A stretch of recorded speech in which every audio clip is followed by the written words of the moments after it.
Lia Thomas. Born and went through puberty and indeed competed in swimming competitions as male. Just won one or more NCAA swimming championships in the women's divisions. Lia Thomas wins an NCAA swimming title. There Lia is. Before I say anything more about this, I would like to know what the hell the University of Pennsylvania is thinking and what this person's parents think about this remarkable transformation. From loser to winner is really what the transformation is, because there hasn't been that much transformation of the underlying maleness of this person. What we find in this article is Thomas's triumph in Atlanta. Indeed, her very presence at the swimming championships as a contender came amid a far larger storm, particularly in state houses and right-wing media, about sports participation by transgender girls and women. It is incredible. It is utterly incredible that recognition of a, depending upon how you count, 500 million to 2 billion with a B year-old reality can be dismissed by the New York Times as the purview of right-wing media. Why? Why would the New York Times, the Gray Lady, is that what it's called? Yeah. Why would the New York Times, which once prided itself on being the source of news for Americans, at least the source of print news for Americans, pride itself on abandoning all reason? And I mean, the binary nature of sex in our lineage, which is at least 500 million years old, is recognizable by everyone. It is recognizable even if you're a cat who doesn't have all of his parts anymore. He's still a boy. Yeah. He's still a boy. And this, oh, sorry, I didn't realize I was still on, but you can keep me on here, Zach. Let me just read one more excerpt from this New York Times article. Thomas, again, born, went through puberty, competed as male. Thomas and her rise, though, forced the typically plodding NCAA to grapple more quickly with a subject that scientists are still examining, and its consequences for sports competitions. Comprehensive research in athletes is still lacking, but early studies suggest that suppressing testosterone in transgender women decreases muscle mass and hemoglobin levels, reducing how much oxygen can be carried through the bloodstream. Most of the changes occur within the first year of hormone suppression, but transgender women may still have more muscle mass than their cisgender peers even after 3 years. As some insist that no amount of testosterone suppression can undo the physiological changes linked to male puberty, like taller height and larger hands and feet, others dispute that transgender women have a built-in advantage and have argued that inclusion should outweigh competition. I have a few things to say here. Yeah. Inclusion should outweigh competition. This is sport. If you want to go swim with your buddies and there's some question about whether or not you want someone to participate, you can talk about whether or not, in this case, inclusion should win the day. But in sport, it's about competition. It's not about, hey, I want to compete because guess why? I know I will win because I'm going to be cheating by competing in that division. So here are just a few. There's abundant evidence here, but I happen to have, you can show my screen here. I happen to have written a article back in 2019, over 3 years ago, for my Patreon that I have opened up. It's publicly available. Should trans women compete against women in professional sports? No. And I joke here that this is a short article. I did go on, though, to make a number of arguments, and I recommend that you follow them. But one of the things I do is also point to this table, which it turns out, here, let me see if I can find it, is in, no, okay, Zach, just give me my screen back for a second while I find, the table in question. Oh, boy, nothing is working. Oh, that's snakes. That's totally different, isn't it? Okay, well, I don't. Unfortunately, it got closed when my computer crashed earlier. So I'm going to go back in here and just show you this here. I will link to the actual paper that this is from. Sex. You can show my screen here. Sex differences that suggest male design for combat in humans. This is from, if memory serves, a 2012 paper called "The Importance of Physical Strength to Human Males." And just some of the ways that males and females are different is that males have greater upper body strength, taller bodies, heavier bodies, higher basal metabolic rates, faster reaction times, thicker bones in the jaw, faster mental rotation and spatial visualization. That's the bit where you get shown something, you're asked what would happen, what would it look like if you rotate it 90 degrees to the left, something like that.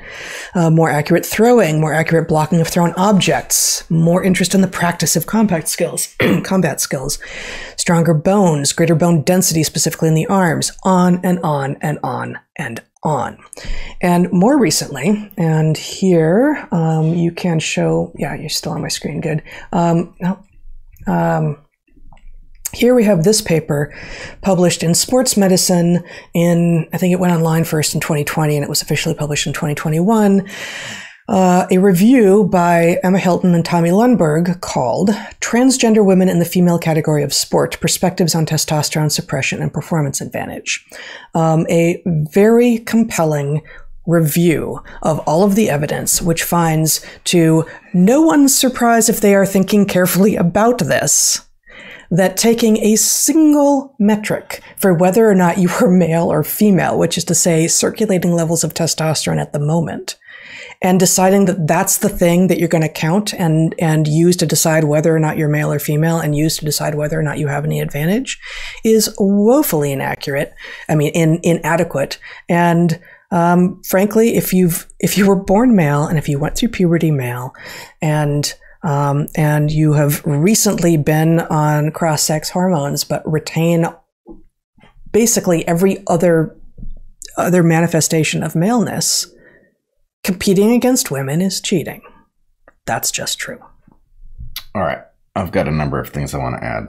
Yeah. One, we are facing an epidemic of sophistry across every domain. The true epidemic.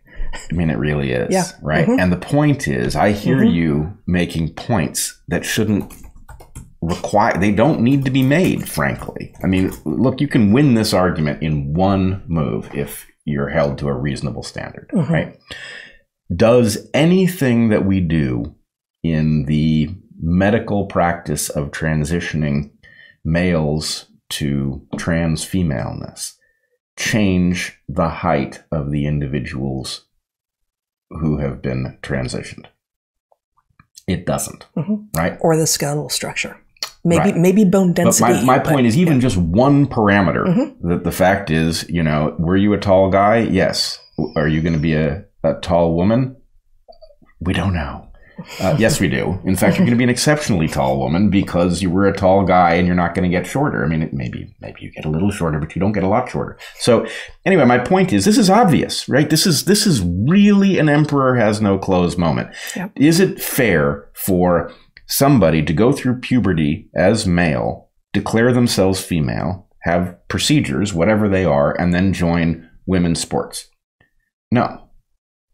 Simply no, because one thing we can say is this doesn't fully reverse the transitions that male puberty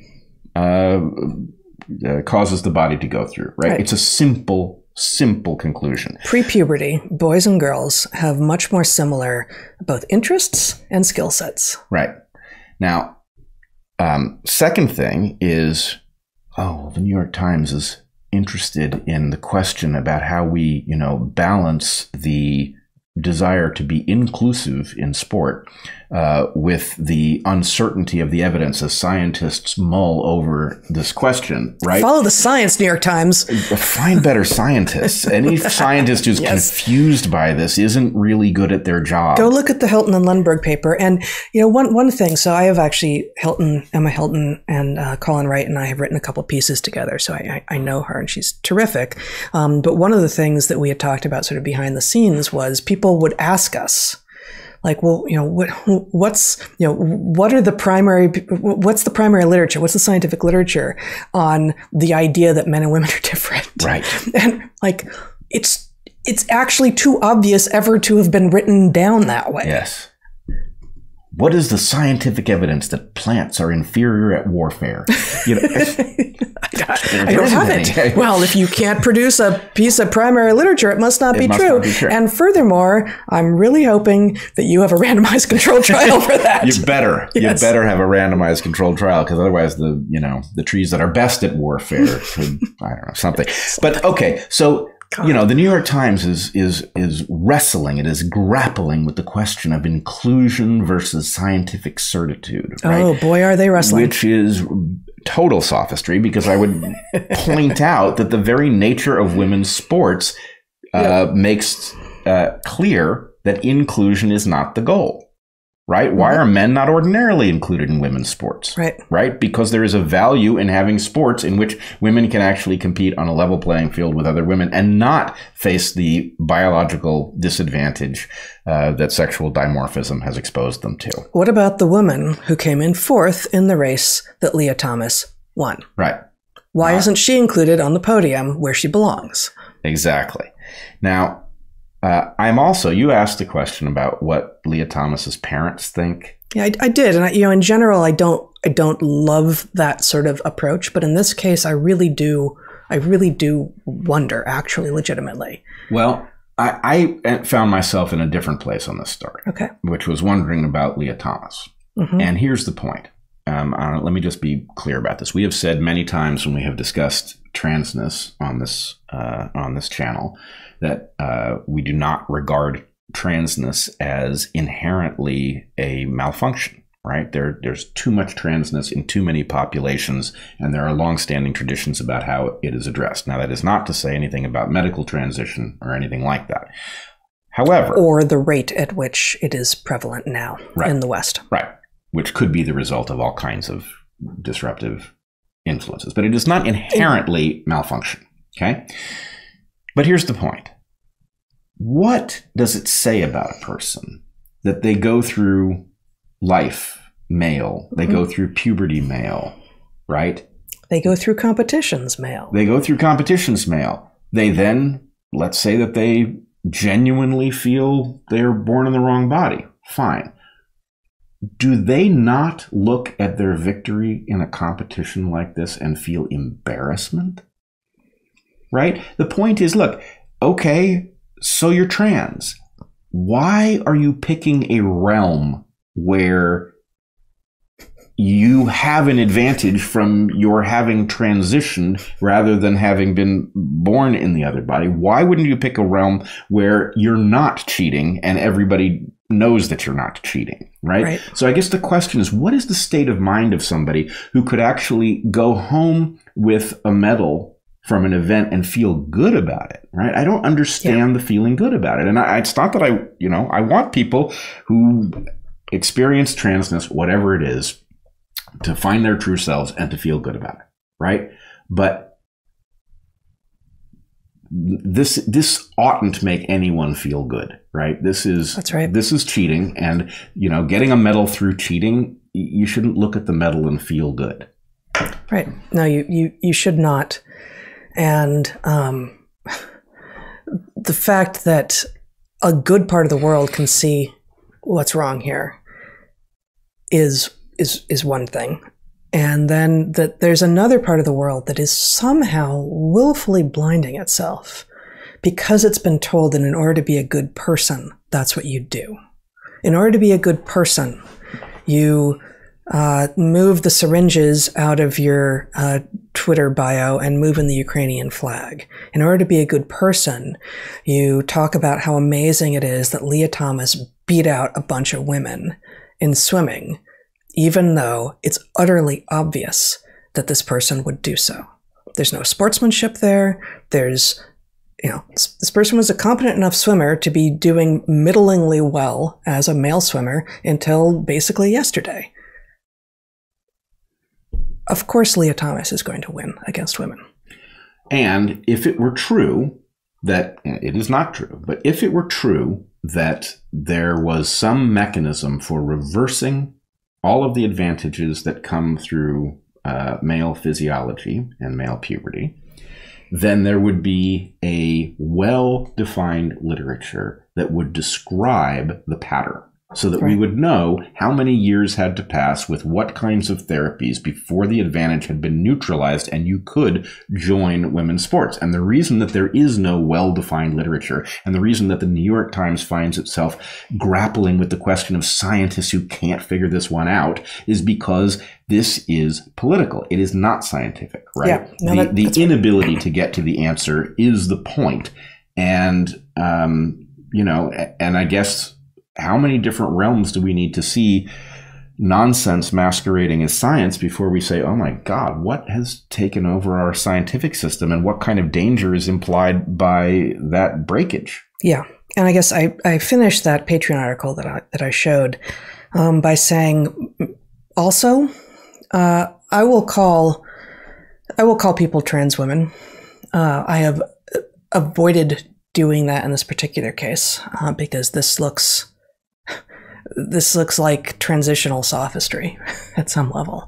But what I won't do is call women cis women or men cis men, although it's not really that surprising that that's not where this fight is taking place. And I will also not say, nor do I believe that, given, again, the 500 million to 2 billion years of evolution that is part of our lineage, that the statement trans women are women is true. Women are women. Trans women is a new category. And it does not have a 500 million to 2 billion year history at all. It is a new category. And we can be kind and compassionate and respectful without throwing out reality and being unkind, uncompassionate, and disrespectful to all of the women who are being hurt by this, the children who are being harmed.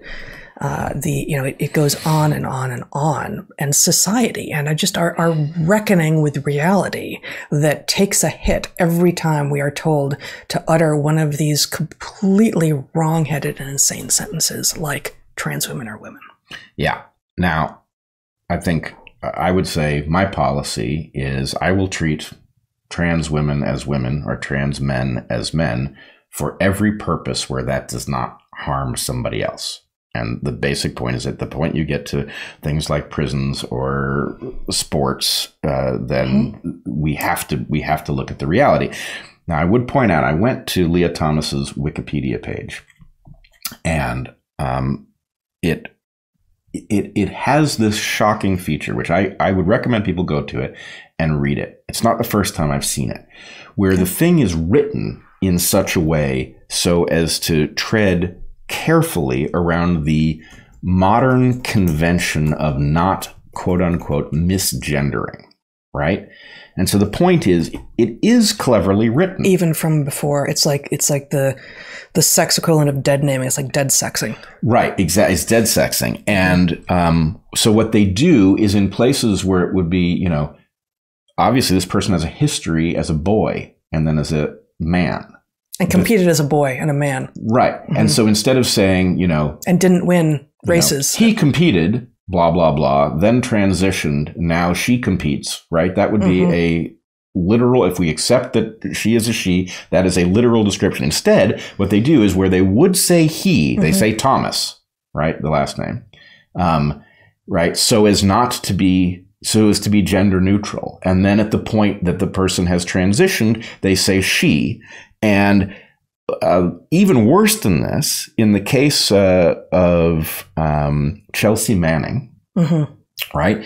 I've seen the New York Times, Rolling Stone magazine, and I believe Wikipedia all engage the fiction that Chelsea Manning delivered documents to Julian Assange, which did not happen. That is historically false, right? So here's the question. If this is all so clear. Because I can't even remember his name at the time. Bradley Manning did that and later transitioned in prison, maybe even, right? Came out in prison. Yeah. I mean, it's like the opposite of reality, and it does once again feel very postmodernist. It's what I currently believe is not only reality, but it has always been reality. And the fact that I didn't always believe it doesn't change anything, which also leaves me open to changing my mind tomorrow, at which point that has always been reality. And if you believe me today and then don't update your understanding of my belief of reality tomorrow in keeping with my understanding, then you've slighted me. It's a microaggression. For God's sake, it might be a mega aggression. Who knows? It's a kind of weird immunity from hypocrisy, or from being, convicted of hypocrisy, right? To change your mind, you should acknowledge that you've changed your mind. To be able to go backwards and say, oh, I always believed that, or I always was that, is nonsense. And this actually comes to the point for me, which is the solution to this problem. Wikipedia should absolutely be steadfast in being able to write. I mean, Wikipedia is a dumpster fire at the moment. Yes. But Wikipedia of old, that aspired to a neutral perspective, should simply write stories that track the person's presentation, their gender, at the moment that incidents happen. Bradley Manning gave documents to Julian Assange in prison. Bradley Manning came out and said he was Chelsea Manning and has been treated as Chelsea Manning ever since. Right? That should be what's written. And the idea that we can't write that because we're treading lightly around sensitivities says that we are not dealing with objectivity. And I think the solution to this involves rational trans people confronting this. Right? And actually, we saw this a bit. Caitlyn Jenner came out against the competition of women of trans women in women's sports. And the basic point is, look, I'm defending women. It's the right thing to do. Why am I forgetting? Buck Angel has also been very good on this issue. And so, look, no, there are a number of people, most not quite as public as them, but I know some trans people too who are actively going to, for instance, state hearings. Trans people saying trans people should not be competing as the sex that they were not born to in sport, trans women. And it's powerful because these are people who actually do have the lived experience of the pain and horror of the gender dysmorphia that actually causes some very tiny number of people to transition.